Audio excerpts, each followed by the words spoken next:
नमस्कार, आप सभी का स्वागत है तिवारी एकेडमी में।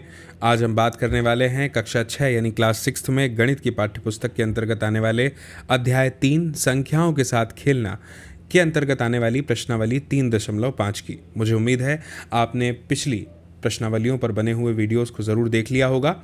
और शुरुआत करते हैं प्रश्न क्रमांक 1 के साथ में, जो दिया है यहाँ 60 के लिए दो भिन्न भिन्न गुणनखंड वृक्ष दिए हैं, इनमें अज्ञात संख्याएं लिखिए।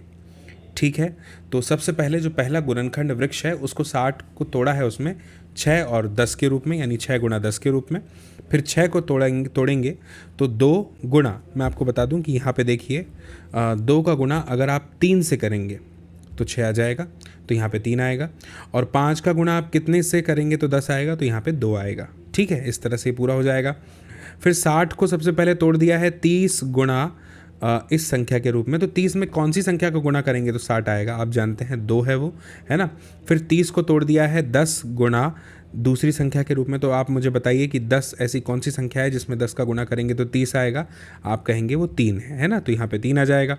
फिर 10 को तोड़ दिया है 2 संख्याओं में, तो 10 को 2 संख्याओं में कैसे तोड़ेंगे, 2 गुणा 5, इस तरह से। तो ये क्या किया हमने, जो भी रिक्त स्थान थे उनकी पूर्ति कर दी है यहाँ पे। इसके बाद में प्रश्न क्रमांक 2 हमारे सामने है कि एक भाज्य संख्या के अभाज्य गुणनखंड में किन गुणनखंडों को सम्मिलित नहीं किया जाता है। तो देखिए, मैं आपको एक बात बता दूं, एक कोई भाज्य संख्या है जिसमें भाग चला जाता है। मान लीजिए कि वह जो संख्या है वह है 6। अब उसके अभाज्य गुणनखंडों की अगर हम बात करेंगे तो उसमें कौन कौन से गुणनखंड है जिनको सम्मिलित नहीं करेंगे। तो इसका उत्तर देखिए आपको इस तरह से देना होगा। यहाँ पे आपको लिखना होगा कि एक भाज्य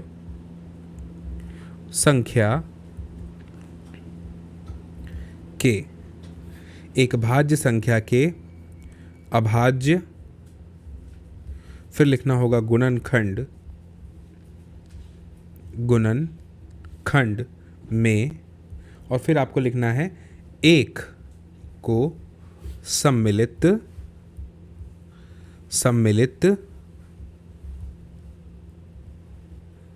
नहीं किया जाता है।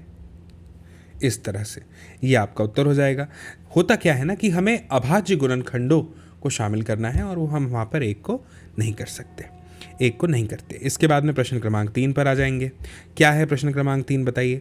प्रश्न क्रमांक 3 हमारे सामने लिखा हुआ है, कह रहा है कि 4 अंकों की सबसे बड़ी संख्या लिखिए और उसे अभाज्य गुणनखंड के रूप में व्यक्त कीजिए। अब आप तो जानते हैं कि जो 4 अंकों की सबसे बड़ी संख्या है वो क्या होती है, वो होती है 9999। सही कह रहा हूँ ना मैं। अब बताइए, इसके अभाज्य गुणनखंड के रूप में अगर इसको व्यक्त करना हो तो एक गुणनखंड वृक्ष बनाए इसका, अभी बना लेते हैं। ये देखिए, ये हो गया, हमने लिख दिया 9999। अब इसको हम जो है यहाँ पे तोड़ देते हैं, किस रूप में, मैं बताता हूँ। 3 गुणा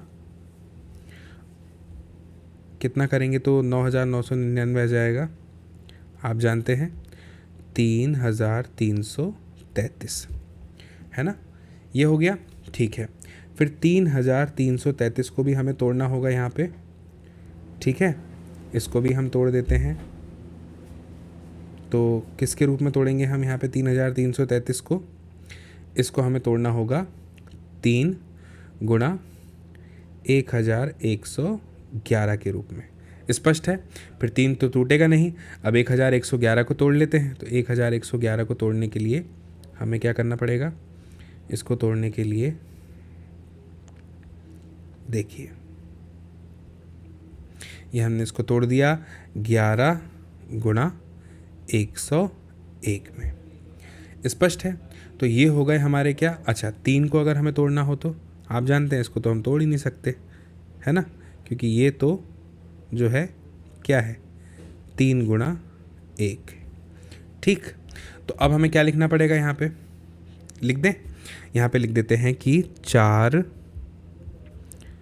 अंकों, जैसा प्रश्न में पूछा है वही लिखेंगे, कि सबसे बड़ी संख्या जो है वो है बराबर 9999 99। ठीक, फिर 9999 का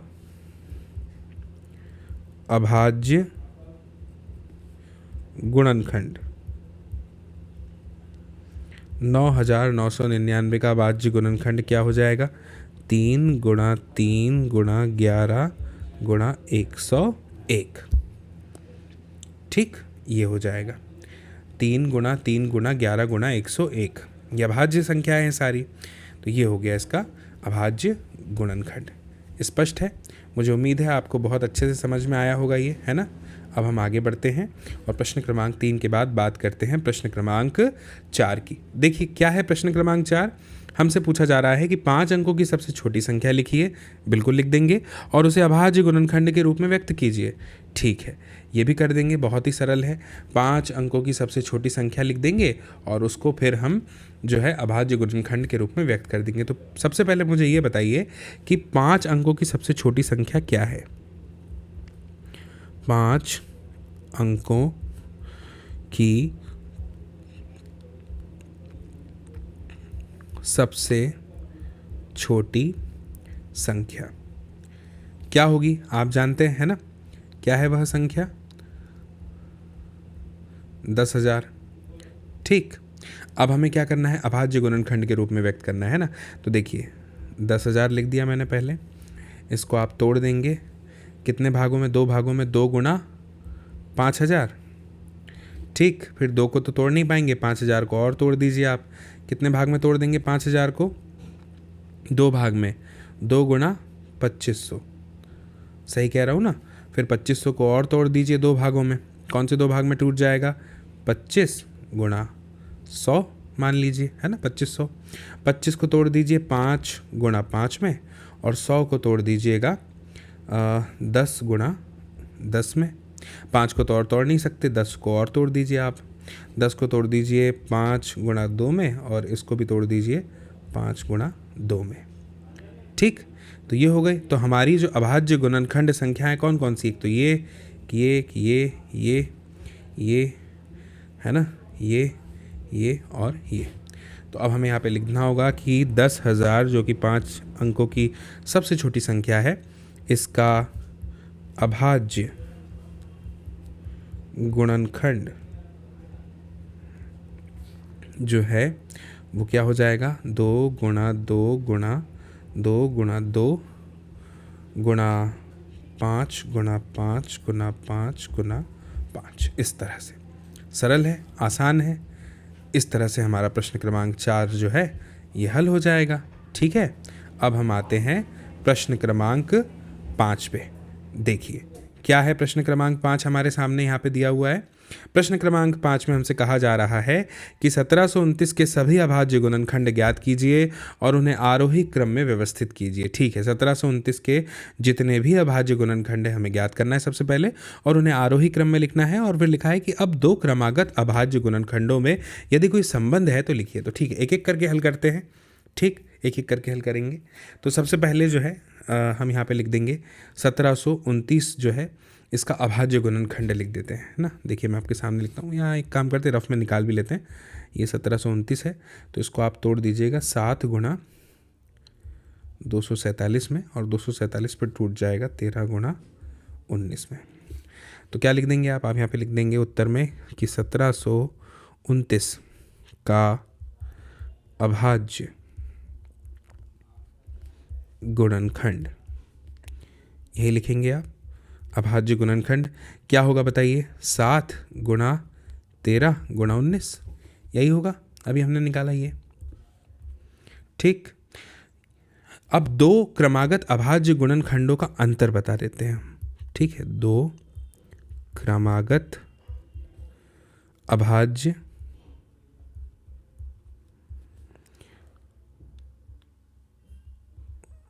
गुणनखंडों का अंतर क्या है बताइए? 6। ठीक है, तो ये हो गया 7 और 13, 7 और 6 13, 13 और 6 19, इस तरह से। तो ये हो गया।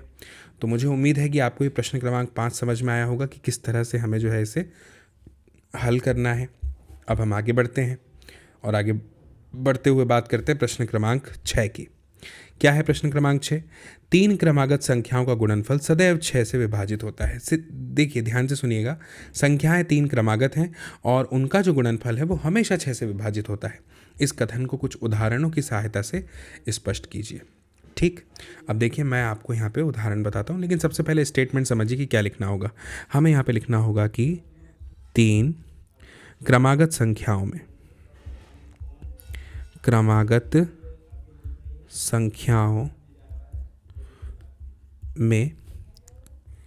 एक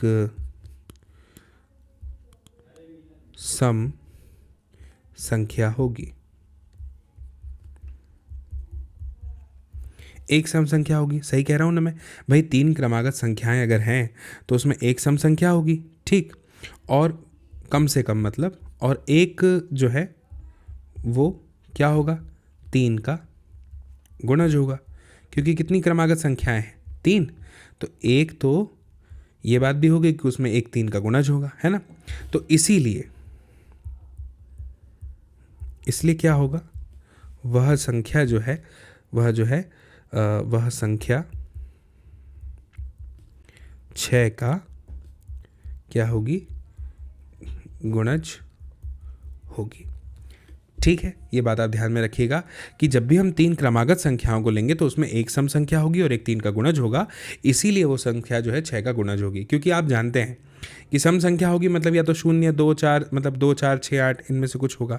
ठीक है, 2, 4, 6, 8 होगा, तो 2, 4, 6, 8 होने का मतलब ये है कि भाई 2 और 3 का गुणा हो जाएगा तो 6 हो जाएगा, 4 आ जाएगा तो 4 में भी 2 है ना, 4 गुणा 3 करेंगे तो 12 हो जाएगा, फिर वह भी फिर 6 का गुणज हो जाएगी। इस तरह से वह क्रम आगे बढ़ेगा। तो अब उदाहरण जैसे देने के लिए कहा गया तो यहाँ पे उदाहरण भी दे दीजिएगा आप। उदाहरण इस तरह से दे दीजिएगा, मान लीजिए क्या उदाहरण देंगे आप? पहले नंबर पर उदाहरण दे दीजिए 2, 3, 4, ये हो गई क्रमागत संख्याएं। अब बताइए 2 तिया 6, 6 चौक 24। अब बताइए 6 का गुणज है ना ये 24, 6 के पहाड़े में आता है, बात बिल्कुल ठीक है। इसके बाद में एक संख्या है इसकी 4 से शुरू कर लो, 4, 5 और 6 इनका गुणा कर दो, 4 पंचे 20 और 20 छंग 120। ठीक, तो ये भी क्या है? 6 का गुणज है। तो इस तरह से जो ये है प्रश्न क्रमांक 6 भी यहाँ पे हमारा हल हो जाता है। ठीक है, स्पष्ट है? इसके बाद में अब हम आगे बढ़ते हैं और बात करते हैं प्रश्न क्रमांक 7 की। बताइए क्या दिया प्रश्न क्रमांक 7? 2 क्रमागत विषम संख्याओं का योग 4 से विभाजित होता है। 2 क्रमागत विषम संख्याओं का योग 4 से विभाजित होता है। कुछ उदाहरण देकर इस कथन का भी सत्यापन कीजिए। ठीक है, तो पहले एक काम करते हैं कि इसका भी कारण लिख देते हैं ना, मतलब जो होता है वो कैसे होता है वो हमें बताना है। तो देखिए, अब 2 क्रमागत विषम संख्याएं जैसे मैंने मान लीजिए ले लिया 3 और 5। ठीक, 3 और 5 उनका योग बोला है इसलिए धन लिखा मैंने।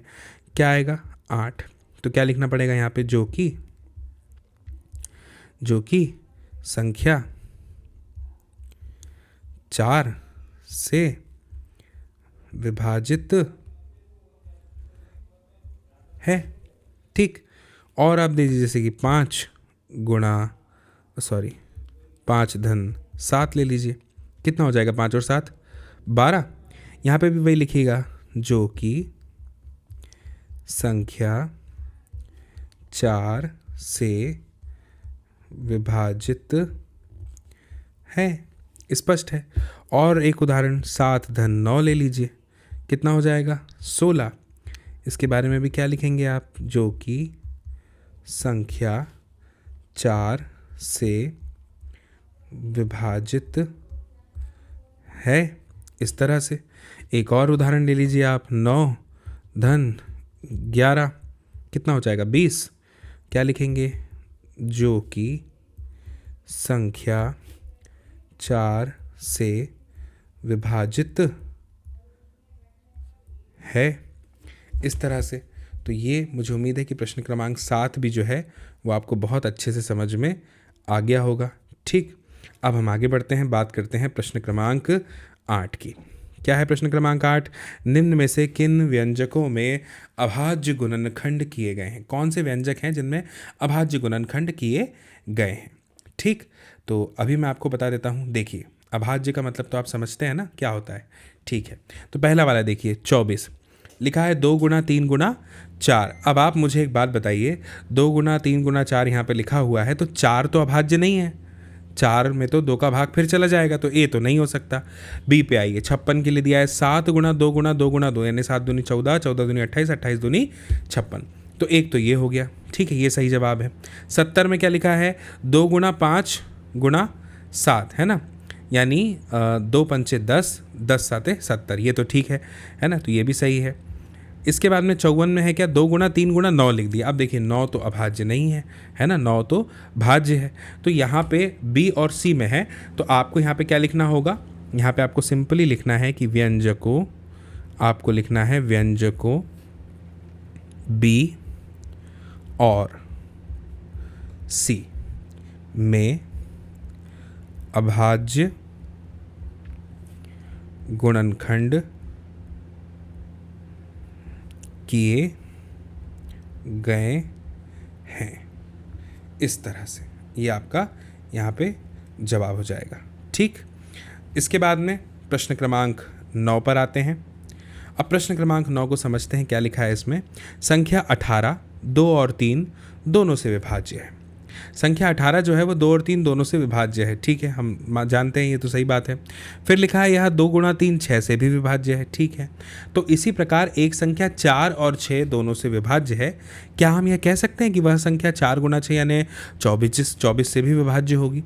यदि नहीं कह सकते तो अपने उत्तर की पुष्टि के लिए एक उदाहरण दीजिए। तो देखो, मैं आपको एक बात बताता हूँ कि ऐसा इसलिए नहीं कहा जा सकता, क्योंकि मैं आपको लिख के बता देता हूँ, नहीं क्योंकि, है ना, नहीं के बाद एक पूर्ण विराम आ जाएगा, हमने अपना जवाब दे दिया है। फिर आगे बढ़ेंगे, क्योंकि संख्या 12, संख्या अभी आप समझ ही गए होंगे, 6 और 4 दोनों से कैसी है, विभाजित है कि नहीं, दोनों से विभाजित है। परंतु क्या बात है यहाँ पे, आप समझ गए होंगे ना, परंतु संख्या 12 जो है वो संख्या 24 से विभाज्य नहीं है। इस तरह से, तो ये आपने अपना एक कारण यहाँ पे दे दिया, छोटी संख्या है तो कैसे विभाज्य होगी, इसलिए। फिर प्रश्न क्रमांक 10 पर आइए। अब बताइए क्या है प्रश्न क्रमांक 10 में, क्या लिखा हुआ है। लिखा है मैं 4 भिन्न भिन्न अभाज्य गुणनखंडों वाली सबसे छोटी संख्या हूँ। क्या आप मुझे ज्ञात कर सकते हैं 4 भिन्न भिन्न अभाज्य गुणनखंड वाली सबसे छोटी संख्या है? तो ठीक है, अब आपको करना क्या है इसके लिए, मुझे उम्मीद है आप समझ गए होंगे कि यहाँ पे आपको क्या करना पड़ेगा। सबसे पहले तो आपको 4 सबसे छोटे अभाज्य गुणनखंड 2, 3, 5 और 7 है, ये पता है ना। अब इनका गुणा कर लेते हैं तो क्या होगा, अतः अभीष्ट